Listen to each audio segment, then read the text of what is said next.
Fala galerinha, voltando aqui agora com um assunto novo, dentro da Primeira República ainda, agora já partindo do final da Primeira República. Se você se lembrar, na aula passada, a gente falou sobre diversos assuntos, né? Que foram esses daqui, inclusive foi esse slide que eu usei. Na aula de hoje a gente vai falar sobre esse assunto aqui, que é a Revolução de 30. O que é uma revolução? Revolução é um movimento político, social, é um movimento também econômico, né? Um movimento que afeta todas as esferas da sociedade. É como se uma sociedade começasse do zero.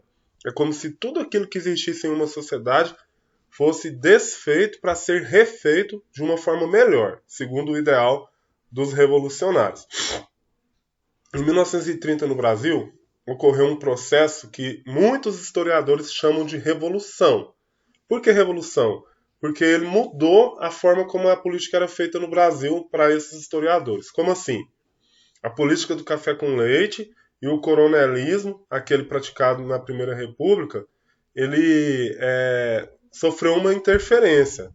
A política do café com leite, por exemplo, acabou. E o coronelismo ele perdeu um pouco de espaço. Isso não significa que todo esse processo, toda essa forma de dominação da política acabou no Brasil. Por isso que existem outros historiadores que falam que aquilo ali não foi uma revolução. Na verdade, foi um golpe dado pelo Getúlio Vargas e a gente vai entender isso no decorrer da nossa aula de hoje. Bom, então, para alguns historiadores, é bom que a gente entenda isso, para alguns historiadores isso foi uma revolução, entretanto, para outros não, foi um golpe, certo? Então, voltando na aula passada, só para a gente lembrar, a gente falou de messianismo, cangaço, revolta da vacina, urbanização, modernismo. E teve um assunto importantíssimo que a gente falou na aula passada, que foi esse aqui. Tenentismo. Só para a gente relembrar, para a gente seguir nossa aula.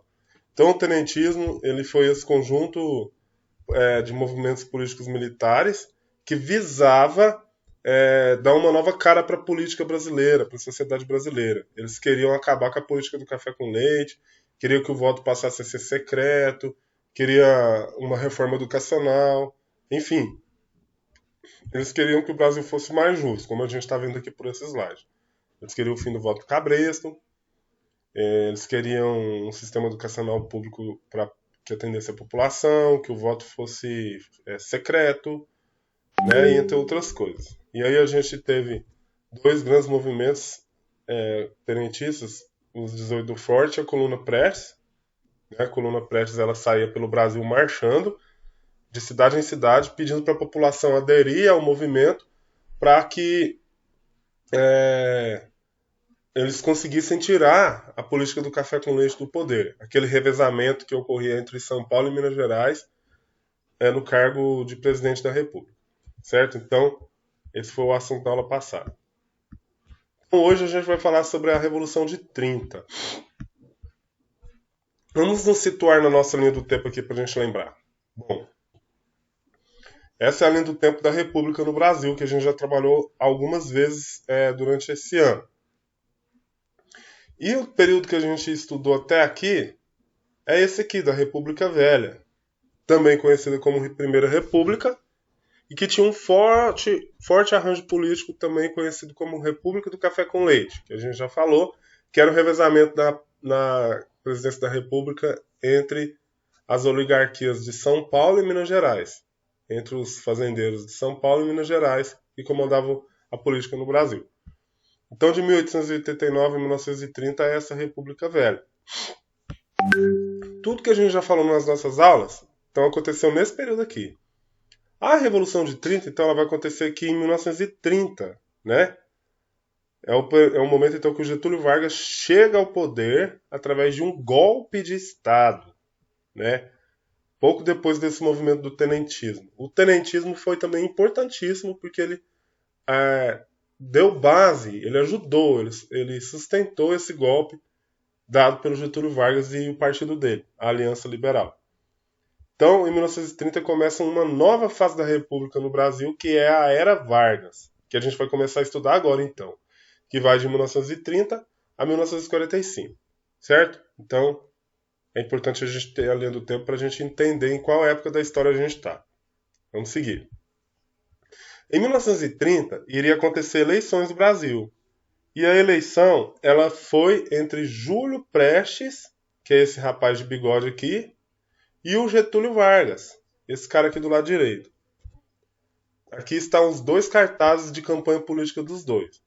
O Júlio Prestes aqui, olha o que o cartaz dele fala. Votar em Júlio Prestes e manter a unidade nacional. Votai em Júlio Prestes e Vital Soares, que era o candidato a vice dele. E aqui está o cartaz da campanha política do Getúlio Vargas. Para presidente Getúlio Vargas, vice-presidente João Pessoa. Partido deles, Aliança Liberal. Bom, essa eleição ela começou com uma grande polêmica. Por quê? Olha o que está falando nesse slide. A política do café com leite ela chegou ao fim aqui nessa eleição. Como que essa política do café com leite chegou ao fim aqui? Porque o estado de Minas Gerais rompeu com o estado de São Paulo. Eles quebraram o acordo, eles quebraram o revezamento. Em 1930, o presidente na época ainda era o Washington Luiz, esse cara aqui, ó. E o Washington Luiz é paulista. Pelo revezamento, e você sabe o que é um revezamento, o próximo presidente deveria ser de qual estado? Ou deveria ser indicado por qual estado? São Paulo ou Minas? Opção A, São Paulo. Opção B, Minas. Opção C, nenhuma das alternativas? É claro que seria a opção B, Minas Gerais, porque é um revezamento. Se o último candidato é paulista, o próximo tem que ser mineiro. Acontece que São Paulo indicou o candidato, o Júlio Prestes, que era paulista. Aí os mineiros não aceitaram. Eles romperam, eles quebraram um acordo. E eles foram para esse partido aqui, a Aliança Liberal. Juntaram-se com as oligarquias gaúchas e paraibanas. E lançaram a candidato presidente, o Getúlio Vargas e o João Pessoa, para concorrer com o Júlio Prestes. No slide anterior a gente viu os cartazes dos dois, né? E eles defendiam como propostas de governo o voto secreto, a criação de leis trabalhistas. Olha, cara, em 1930 ainda não existia leis trabalhistas no Brasil. Significa que se você trabalhasse naquela época e machucasse na obra e perdesse um dedo, você não ia receber nem indenização. Naquela época não existia lei trabalhista. Não existia 13º, não existia férias, não existia descanso semanal, não existia salário mínimo, não existiam leis para defender os trabalhadores. Só vai ocorrer isso a partir de 1930, como a gente vai ver nas nossas próximas aulas. Eles também incentivavam a produção nacional, defendiam as liberdades individuais, entre outras coisas, certo? E aí tem as eleições. Eu não vou ler tudo isso aqui. Mas o que acontece? Ocorrem as eleições e esse cara aqui ganha, ó. O Júlio Prestes, ele ganha as eleições. O Getúlio Vargas, então, perde as eleições e vai embora para o seu estado, concorda com tudo e tal. Só que ocorre um fato lá na Paraíba, algum tempo depois, nesse mesmo ano de 1930. O vice do Getúlio Vargas, o João Pessoa, foi assassinado. E aí o Getúlio Vargas, e ele não foi assassinado nem por motivos políticos, foram motivos pessoais. Mas aí o Getúlio Vargas e a Aliança Liberal usa isso como desculpa para dizer que ele foi assassinado por motivos políticos e vai dar um golpe e vai afastar o Júlio Prestes. Na verdade, nem deixaram o Júlio Prestes assumir. Olha o que fala aqui, ó. Júlio Prestes venceu as eleições, mas sob acusação de fraude. O Getúlio Vargas disse que foi tudo fraude, mas tudo bem. Algum tempo depois, João Pessoa foi assassinado. Esses fatos levaram os aliados de Getúlio Vargas a pegarem armas contra o governo, estourando a Revolução de 30. Entre eles, aquele movimento tenentista que a gente viu, que ajudou o Getúlio Vargas aí nesse momento. Em 24 de outubro de 1930, o Washington Luiz foi deposto. Em 3 de novembro, Getúlio Vargas assumiu a presidência como chefe da Revolução. Esse fato acabou com a República Velha e iniciou a Era Vargas. E a Era Vargas está dividida nesses 3 períodos aí, como a gente está vendo no slide. Governo provisório, governo constitucional e Estado Novo, certo? E olha aí essa charge aqui que interessante. O Getúlio Vargas pede licença e derruba o Júlio Prestes da cadeira que ele nem assumiu. E aí então o Getúlio Vargas dá um golpe, não aceita o Júlio Prestes como o candidato eleito e assume o poder. E agora ele vai governar o Brasil nos próximos 15 anos, certo?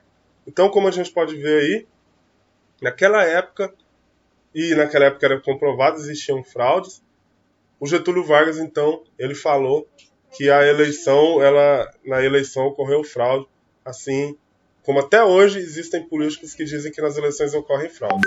E tá aí o Getúlio Vargas no dia que ocorreu o golpe lá, ele aqui no centro, assumindo o poder, ok? Então, galera, sobre a Revolução de 30 é isso. A atividade de vocês vai ser copiar, passar para o seu caderno esses 2 slides aqui, ó. Esse slide aqui e esse outro slide aqui. Combinado? Vocês vão copiar isso no caderno e me mandar a foto. Então era isso. Um grande abraço para vocês e até a